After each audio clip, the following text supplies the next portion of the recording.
एक छोटे से गांव में काली हवेली नाम की एक पुरानी हवेली थी। गांव वाले कहते थे कि रात होते ही वहां से किसी औरत के रोने की आवाज आती है। उस हवेली के पास जाने की हिम्मत किसी में नहीं थी। लेकिन गांव का एक लड़का अर्जुन इन बातों पर विश्वास नहीं करता था। ये सब झूठ है। भूत वूत कुछ नहीं होता। अरे पागल है क्या? वहां जो गया वो वापस नहीं आया। एक रात अर्जुन ने सच पता लगाने का फैसला किया। वो टॉर्च लेकर अकेले हवेली की तरफ निकल पड़ा। तेज हवा चल रही थी। चारों तरफ अजीब सन्नाटा था। हवेली का बड़ा दरवाजा अपने आप चर्र की आवाज के साथ खुल गया। कौन है वहां? अर्जुन धीरे धीरे अंदर गया। दीवारों पर जाले लगे थे। अचानक ऊपर से किसी के कदमों की आवाज आई। ठक ठक ठक। कौन चल रहा ऊपर? अर्जुन सीढ़ियां चढ़कर ऊपर पहुंचा। वहां एक पुराना कमरा था। कमरे के अंदर एक गुड़िया कुर्सी पर बैठी थी। लेकिन जैसे ही अर्जुन अंदर गया, गुड़िया की गर्दन अपने आप उसकी तरफ घूम गई। ये कैसे हो सकता है? मुझे यहां से आजाद करो। अर्जुन डर गया। अचानक कमरे का दरवाजा जोर से बंद हो गया। टॉर्च बार बार जल बुझ रही थी और तभी कमरे की कोने में एक सफेद साया दिखाई दिया।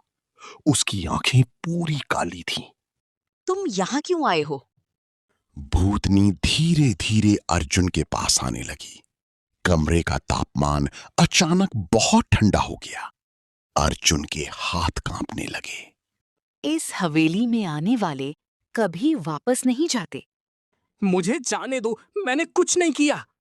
अचानक अर्जुन की नजर दीवार पर लगी एक पुरानी तस्वीर पर पड़ी। उस तस्वीर में वही भूतनी थी। नीचे लिखा था, राधा, 20 साल पहले रहस्यमयी मौत। तुम राधा हो?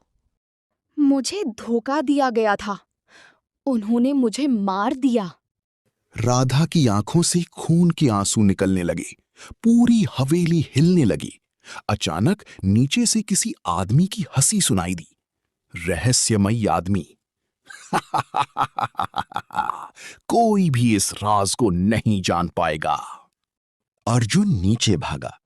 वहां एक बूढ़ा चौकीदार खड़ा था, लेकिन उसकी आंखें लाल थीं। तुम्हें यहां नहीं आना चाहिए था।